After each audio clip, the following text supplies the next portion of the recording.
So actually until now we have seen the glucose has a formula of C6H12O6.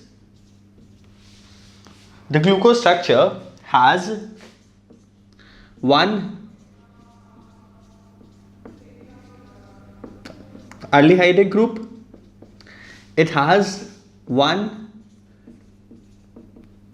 primary alcoholic group and four secondary alcoholic group. Okay, and it looks something like this.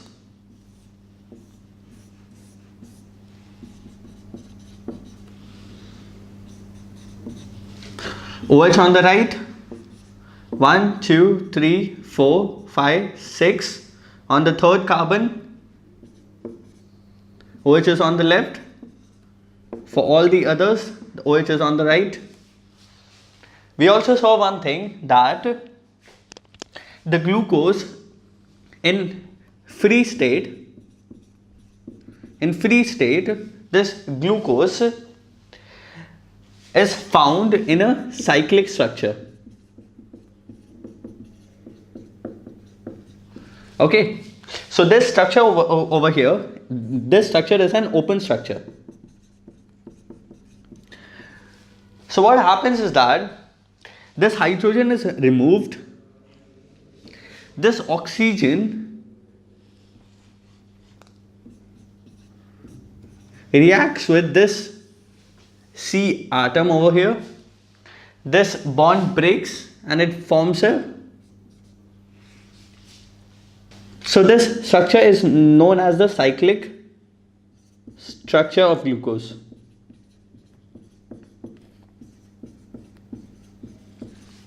Okay, so now we will learn something more about them. So over here, types of cyclic structures of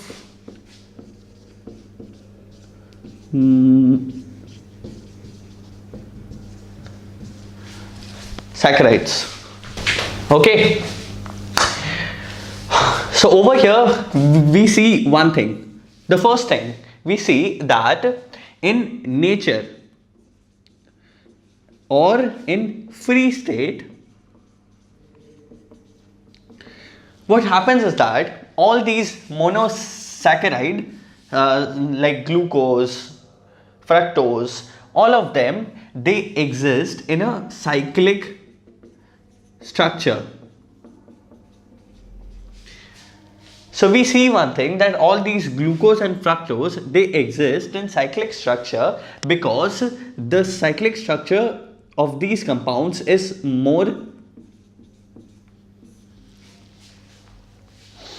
So as we all know that if a compound exists as a ring, so the ring structure is always more stable than an open chain. So what happens is that the aldehyde group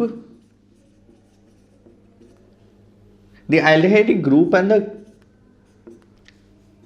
ketone group of these compounds, they react with one of the OH molecules of the same compound to form either a hemiacetal or a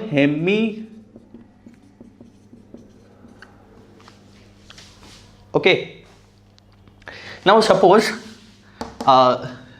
you have a C atom like this. It's an aldehyde and you have CH2OH,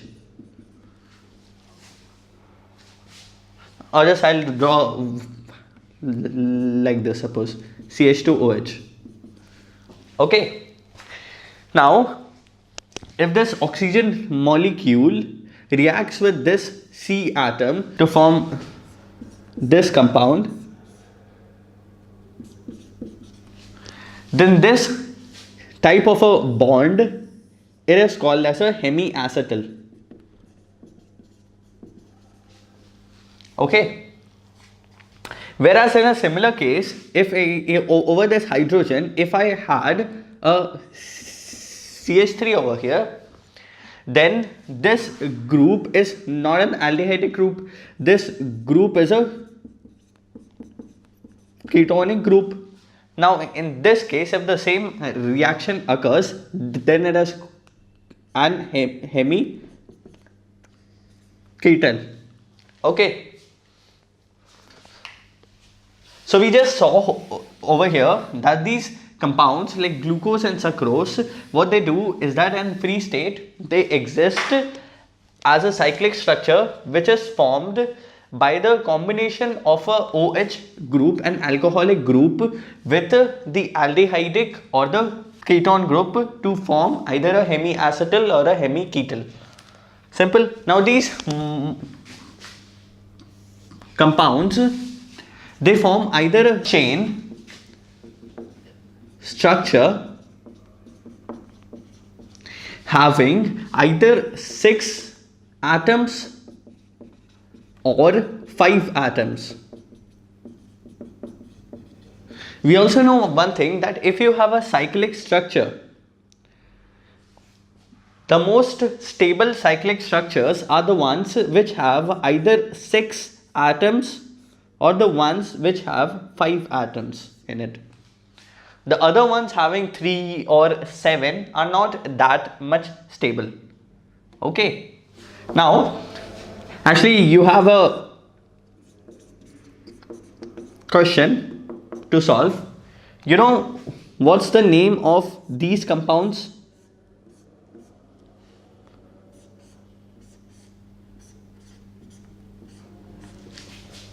So in this compound you have 4 C atoms.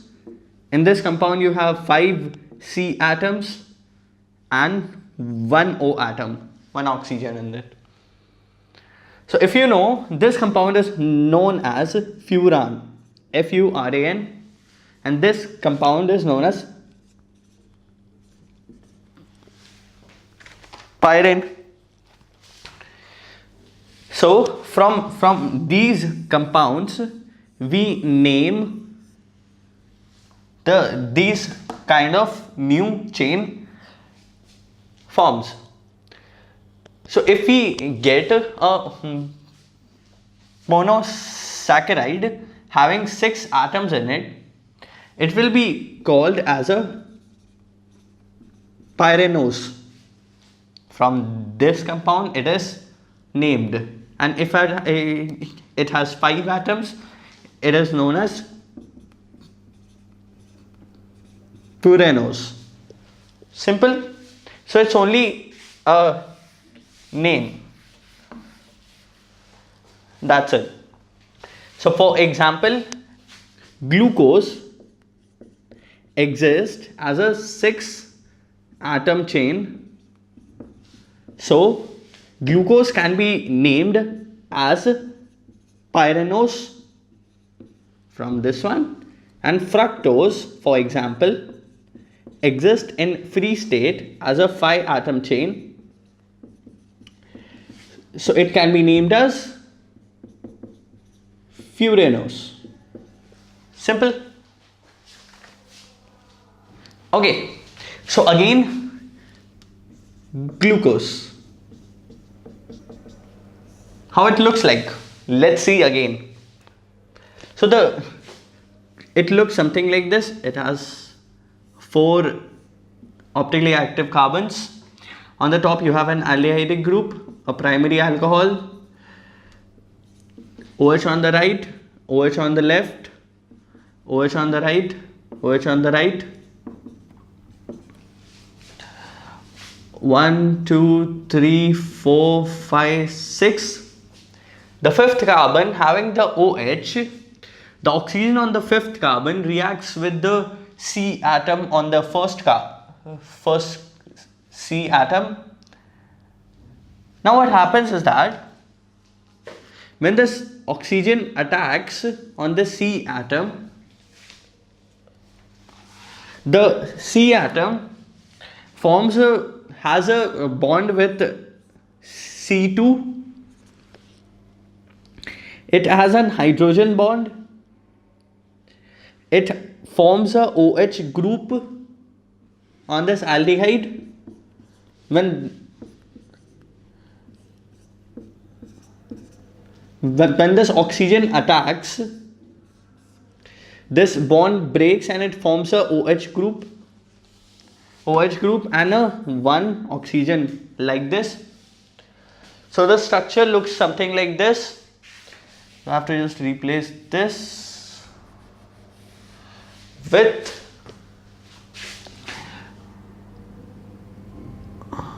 a carbon atom, over here hydrogen, over here OH and one oxygen like this. Okay, so it's how the chain looks like.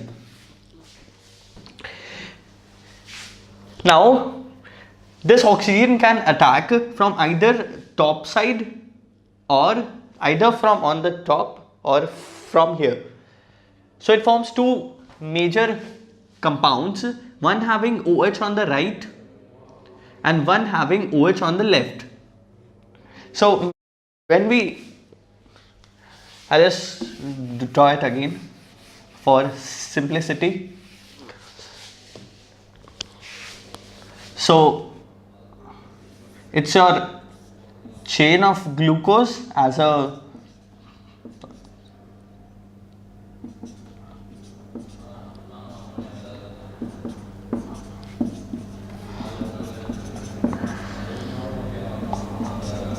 now this compound forms two compounds on cyclic formation.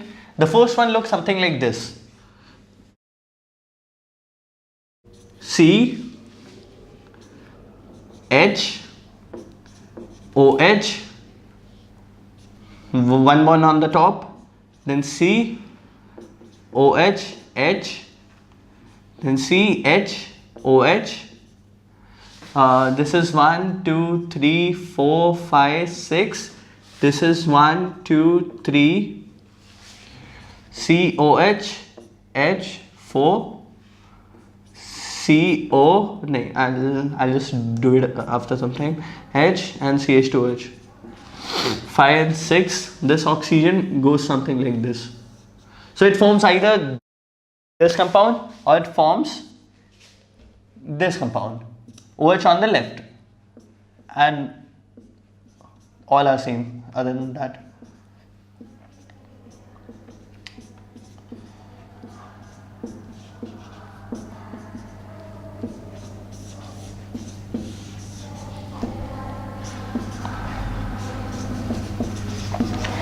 Okay, now you know one thing, that when in a compound like this, if the OH group is on the right, we name it as a D compound, and when the OH is on the left, we name it as an L compound.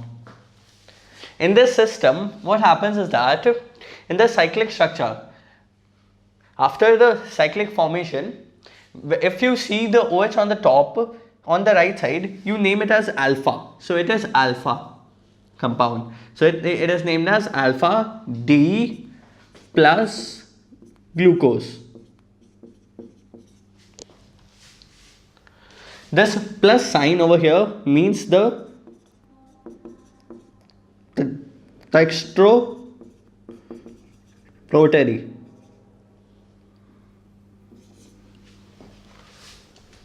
So you might remember one thing, that if you pass a plain polarized light from a solution, this solution changes this light from either clockwise or either anti.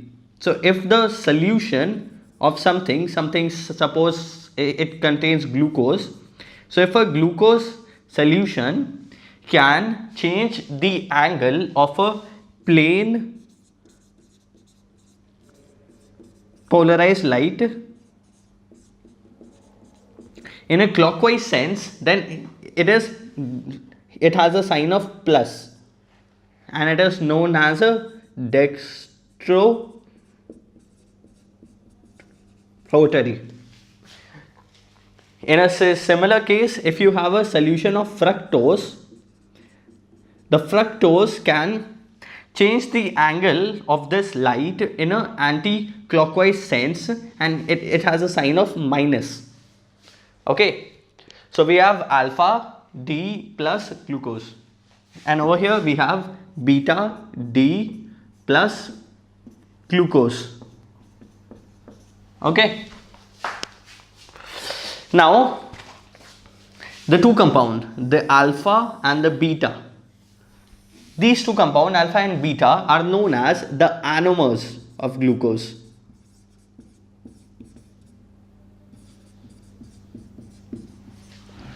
So these two structures are named as anomeric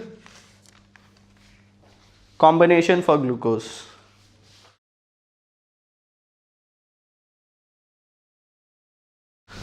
So now suppose you have a assignment.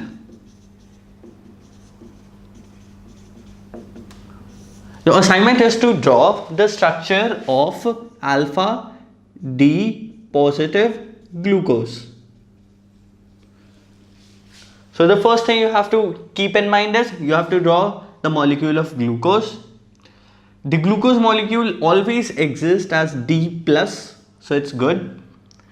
And then you have to draw alpha compound. So you have to draw a cyclic structure for the compound. So you just start with this. The glucose looks like 4 horizontal lines and 1 straight vertical line. On the top you have an aldehyde, on the bottom you have a primary alcohol. The first active C has a OH on the right, the second one has a OH on the left, OH right, OH right. This one bonds with this, so just remove this, make it a C atom. The alpha, in the case of alpha, you remember that the OH group will be on the right side, the OH on the right, hydrogen on the left, and this oxygen will go on the top like this. So this format, this is the compound for alpha D glucose. Now after this compound, this structure, this format is known as a Fischer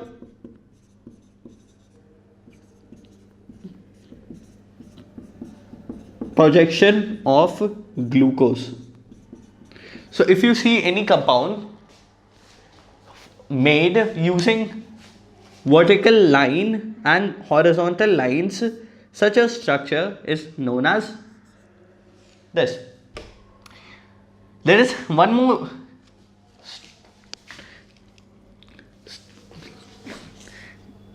and if you see any structure in the form of a cyclic ring having lines like this is known as a Haworth structure.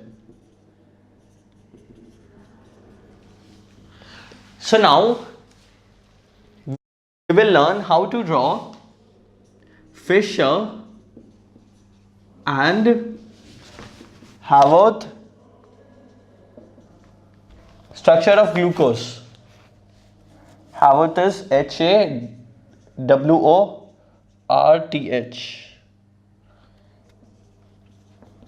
Structure of glucose, of this alpha D glucose. Okay, so we know how to draw the Fischer. Now we have to draw the Haworth. So how to draw Haworth?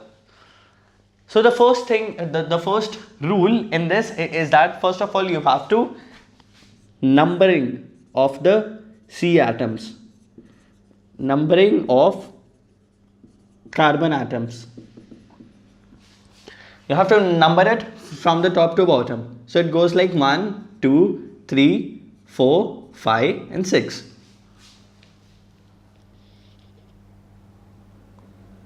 Okay. Now after this numbering, You have to draw the ring. This ring contains how many atoms? 1, 2, 3, 4, 5 and 6. Okay. So draw this 6 like this. 1 oxygen, then this. On the right side, the first one will have a number of 1, then 2, then 3, then 4, then 5. Okay. Now, if you have to draw, now after this, you have to draw vertical lines like this.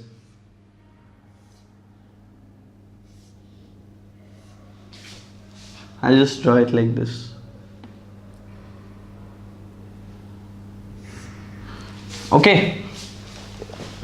Now what happens is that for the first 4, the ones on the left hand side, you have to draw them above. So instead of this, it will be good if you draw it like this. Okay, and draw them like this. Okay, number them 1, 2, 3, 4 and 5. So I just said that for the first 4, the atoms on the left will be on the top. And for these two, the one on the bottom has to be on the top. So what happens is that this compound, this CH2OH, is actually outside the plane. So it is above the plane. This hydrogen is inside the plane. These 4 atoms are also outside the plane. So they have to be above. So the first one, if you have to draw, the first C atom has a hydrogen on the top and OH on the bottom. Hydrogen on the top, OH on the bottom. The second one has a H on the top, OH on the bottom. H on the top, OH on the bottom. The third one has OH on the top, H on the bottom. OH on the top, H on the bottom. The fourth one has a H on the top and OH on the bottom. And the fifth one has a CH2OH on the top and a hydrogen atom on the bottom.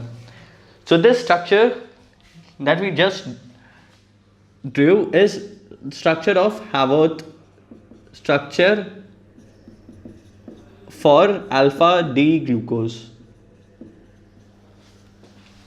Okay.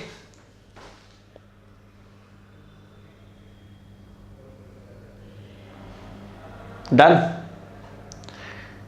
Now if I ask you to draw the structure of beta D glucose,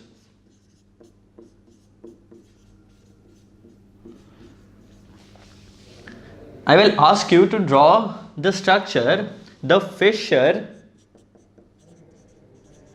and Haworth structure of this. So the Fisher structure, we know one thing, that on the first carbon, if the OH is on the left side, if the OH is there, then it is a beta D glucose. So the OH will be here, hydrogen will be here. So this compound is a beta D glucose.